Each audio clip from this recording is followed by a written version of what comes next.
Mga kabayan, dismayado ang ilang kongresista, kabilang na ang grupo ng Makabayan Bloc na naghain ng impeachment complaint laban dito kay BP Sara Duterte. Ito ay matapos tila paasahin ang mga ito ng Kamara na bibigyan nila ng atensyon at panahon ang mga complainant na naghain ng endorsement laban dito kay BP Sara.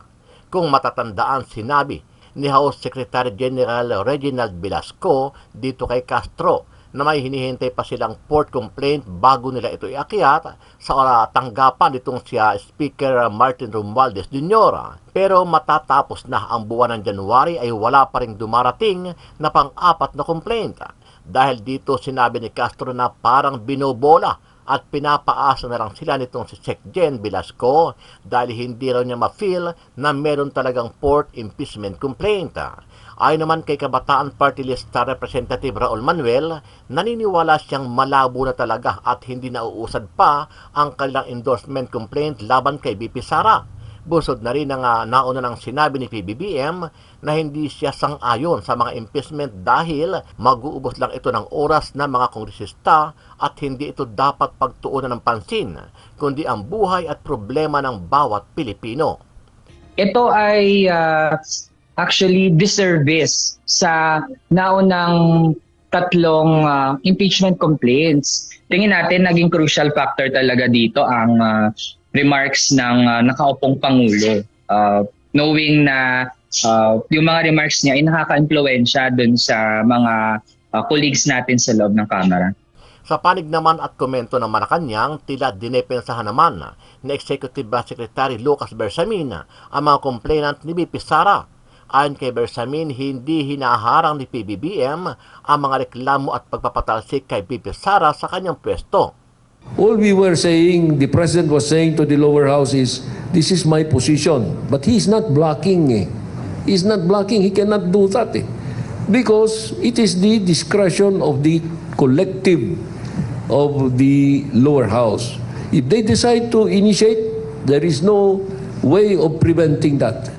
Samantala, ayon naman sa ilang political analyst, magiging tahimik na talaga at hindi nabibigyang pansin ng ilang kongresista at senador ang mga reklamo laban kay BP Sara dahil sa nalalapit na eleksyon. Ayon kay Atty. Michael Henry Yosenko, mangangampanya na ang mga politiko na tatakbong senador at congressman, kaya asahan na ang pagtenga ng mga endorsement complaint sa opisina ni House Secretary Velasco. So kung susundin talaga yung schedule ng rules nila, talagang hindi napasok doon sa schedule naman ng eleksyon, no? Kasi magko-crossover and hindi talaga posible na magkaroon ng 100% attention yung mga mambabatas natin sa impeachment. Kasi syempre ang iniisip na nila paano mananalo sa May. Correct. So talagang factor yung malapit na yung eleksyon, lalong-lalo na kung i-consider mo na sundin yung rules ng tama. Dagdag pa ni Yosenko na personal at political interest lang talaga ang rason ng mga complainant at hindi ang issue sa confidential fund ni BP Sara kung bakit gusto nila itong patalsikin sa pwesto para hindi na makabalik pa ang mga Duterte sa Malacanang. Yeah, yan yung gusto ni Senator Trillanes, no? 'Di ba, in one of his posts in X, in Twitter, yan yung sinabi niya na kailangan tanggalin. Kailangan ma-impeach si Sara Duterte because ayaw na nila na magkaroon ulit ng Duterte sa Malacanang, no? And that's actually tama ka, Kat. That's actually the only rationale for impeachment, na hindi na magkaroon ulit ng pagkakataon na tumakbo si Vice President Sara sa 2028. Ano ang masasabi mo dito, kabayan? Sama-sama natin panuorin ang buong video at pakicomment nyo po ang inyong mga reaksyon at sariling opinyon. Pero bago yan, sa mga hindi pa po nakasubscribe sa ating channel na Kabayan News PH, pakipindot po ang subscribe button at pakiclick na rin ang notification bell para lagi kayong updated sa mga bagong upload natin na legit at napapanahong balita. Maraming pong salamat. Isang linggo matapos sabihing hinihintay niya ang ika-4 na impeachment complaint laban kay Vice President Sara Duterte kaugnay ng paggastos ng confidential funds nito.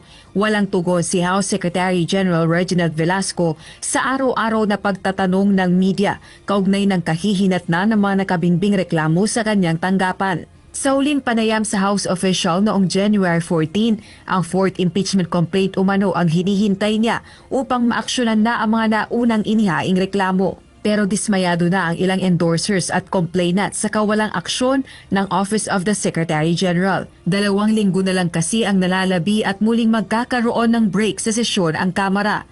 Si Kabataan Party List Representative Raul Manuel, isa sa mga endorser ng ikalawang impeachment complaint, naniniwalang malaki ang epekto ng pahayag ni Pangulong Bongbong Marcos Jr. kaugnay ng issue. Matatanda ang ipinahayag ni PBBM na pag-aaksaya lamang umano ng oras ang pagsampa ng impeachment complaint laban kay VP Duterte. Ito ay actually disservice sa naunang 3 impeachment complaints. Tingin natin naging crucial factor talaga dito ang remarks ng nakaupong Pangulo. Knowing na yung mga remarks niya ay nakaka-impluwensya dun sa mga colleagues natin sa loob ng Kamara. Ang abogado naman ng complainant sa ikatlong reklamo, dismayado sa kawalang aksyon ng Kongreso. We are frustrated because Congress should have acted immediately on this impeachment complaint. Magsasagawa na ng mga pagkilos ang mga endorser at complainant upang kalampagin ang Kamara sa nakabinbing impeachment complaints. Isasagawa ng iba't ibang grupo ang isang rally sa January 31. Dagdag pa ni E.S. Bersamin, ang inihayag na pagtutol ni Pangulong Marcos sa impeachment ay pawang opinyon o posisyon lamang nito. Ano po ang consequence para sa impeached officials? Hindi na po pwedeng tumakbo for public office, correct?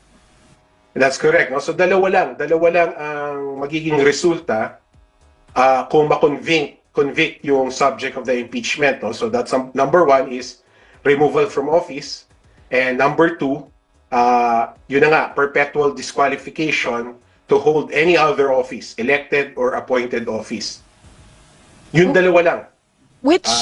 Wala itong epekto sa criminal liability, wala itong epekto sa administrative liability nung taong na-impeach. Which makes you wonder, no? Kasi kung gusto nila talagang i-eliminate na ang isang Sara Duterte from the 2028 race, now would have been the perfect time. Correct. Para hindi na siya makasali pa doon sa 2028 kung mapapakonvict nila ang pangalawang Pangulo.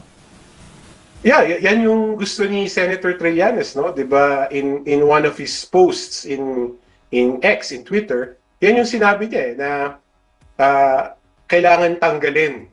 Kailangan kailangan ma-impeach si Sara Duterte because ayaw na nila na magkaroon ulit ng Duterte sa Malacanang, no? And that's actually, tama ka, Kat. That's actually I would say the only rationale for impeachment, na hindi na magkaroon ulit ng pagkakataon na tumakbo si Vice President Sara sa 2028. Impeachment has nothing to do with holding her accountable for the purported criminal acts or plunder that she committed while DepEd Secretary, particularly related to yung confidential funds. No? So impeachment has nothing to do with holding her criminally accountable. It has to do only with preventing her from running as president in 2028. Kaya attorney partner, no, hindi ko pa rin maisip bakit kung ang goal is ma-prevent siya from running, yes. Bakit delayed? Bakit dine-delay? Unless hindi yun yung goal nila. I don't understand kung anong goal nila kung hindi wag siya patakbuhin, ano? Kasi if their goal is to hold her criminally liable, then the most viable option is to go directly to the ombudsman. Yes, correct. Mag-file na ng plunder na di ba? Makukulong pa siya agad, right? So, para sa akin, the only way that I can properly understand impeachment is itong mga grupong nagtutulak nito is ayaw na siya talagang patakbuhin, ever at all. No? But ang impeachment kasi, it's a constitutional process, but it involves political considerations. So mahirap mag-rely on our lawmakers because principally they are politicians and unfortunately they are dynastic politicians. And syempre, sarili lang nila ang iniisip nila, no? Hindi public interest, hindi rule of law, hindi accountability. They're always thinking about the next elections. Yung mga ganitong delay, attorney, ano naman kaya yung sinisignify nito para kay VP Sara na despite yung clamor nga sa kanya doon last year sa mga nabunyag sa mga Congressional House hearings, yung first level pa lang ng impeachment, hindi na agad umuusad. Ano yung sinisignify nito para sa kanya? I think she will be happy with it, no? She will be encouraged na mukhang she can still rely on lawmakers thinking about themselves only, you know. Yung self-interest lang yung mananaig, no? Kasi ang bumubuhay talaga sa mga dynastic politicians in power is transactional politics, no? So kapag ang mga politicians ay transactional ang kanilang thinking, syempre the highest bidder will always win, no? So kung ganun ang attitude ng isang politician, kung katulad ka ni isa kang protagonist na parang si Vice President Duterte, okay sa'yo yun, right? Kasi you can always win them over to your side, so to speak. So I think probably yun ang isip ngayon ni Vice President Duterte. Nakikita niya na kahit na ba merong mga maingay na mga nagsasabi na dapat siyang patawan ng parusa dahil doon sa mga plunderous acts na nangyari, hindi talaga kaya magkaroon ng consolidated action amongst our elected officials. Factor din po ba, attorney, na dahil magmi-midterm election? Kasi di ba ang sinasabi nila, wala nang time. Oo, midterm election, and kumbaga dinedefine din ang midterm election ang possible na fate going to the next presidential elections. Factor din po ba yun, attorney? Yes, no, that's like a practical factor, no, kasi talaga kapag halimbawa sundan natin yung schedule talaga dapat na mangyari pagdating sa impeachment, no. So kapag na-endorse na ito sa Committee on Justice, the Committee on Justice will actually hold like a preliminary investigation, So they have 60 days to do that. So kasi kailangan bigyan ng notice yung akusado, yung subject ng impeachment, bibigyan pa siya ng pagkakataon na sumagot. So magkakaroon talaga ng matagal na proseso, no? Under their rules, the Committee on Justice must resolve the impeachment complaints within 60 days. So that's 2 months, right? So kung susundin talaga yung schedule ng rules nila, talagang hindi napasok doon sa schedule naman ng eleksyon, no? Kasi magko-crossover and hindi talaga posible na magkaroon ng 100% attention yung mga mambabatas natin sa impeachment. Kasi syempre ang iniisip na nila paano mananalo sa May. Correct. So talagang factor yung malapit na yung eleksyon. Lalong-lalo na kung i-consider mo na sundin yung rules ng tama. Kasi naririnig ko yung mga nagtutulak ng impeachment na ano ba to, yung kung may will, may paraan, di ba? Kung gugustuhin, gagawin. Ang ibig sabihin ba yun? Isabihin, i-railroad yung proseso. Right? Parang iklian natin yung proseso para umabot tayo dun sa bago mag-eleksyon. Hindi naman yata tama yun, di ba? Kasi nakalagay sa rules within 60 days, di dapat sundin yun, di ba? Na within 60 days dapat. Hindi madaliin yung proseso. Attorney, honestly speaking, wala na talagang time. Kasi this week, after in less than 2 weeks, wala na, mga ngampanya na talaga yung mga Magse-session tao. break na naman sila eh. Oo, hindi ka makakakuha ng quorum. Mahirap. Kahit pa sabihin nila na, di ba may mode tayo, attorney, na makakalap lang ng 1/3 ng signatures ng Kamara. Pwede na siyang dumiretso sa Senado, hindi na siya dadaan sa Committee on Justice ng House. Pero kahit na idiretso mo siya sa Senado, wala na rin quorum doon. Mga ngampanya na yung kalahati doon. At hindi siya matututukan kahit pa mag-set sila ng mga series of hearings. Attorney, pag-usapan natin, ano yung mangyayari kapag nag-fail itong mga final na impeachment complaint against Vice President Sara Duterte? Yeah. Kasi yung ibang mga kababayan natin, baka hindi sila aware na hindi ka pwedeng mag-file ng isa pang impeachment complaint within a year. Tapos na, finish na usapan. Alam na natin ibig sabihin. Anong ibig sabihin lang nito, mga kababayan? As simple as this. A simple explanation. Darating kasi ang panahon na kailangan talagang mamili ng taong bayan. Darating ang panahon, kailangan mamili ng bawat membro ng lipunan sa mga nangyayari sa ating bayan. Para mapigilan yun, sa tingin ko, simple lang. We will arrest yung sa tingin nila namumuno o yung pamilyang kalaban. Sa tingin ko talaga, that's the main plan in the future. Aarestuhin nila si Pangulong Duterte. Pag alam nilang tumatagilid na barko, itutulak nila sa labas ng barko si Duterte. Pero ako, naniniwala, wag na wag kayong magkakamaling gawin yan. Dahil makikita ninyo ang yanig ng taong bayan.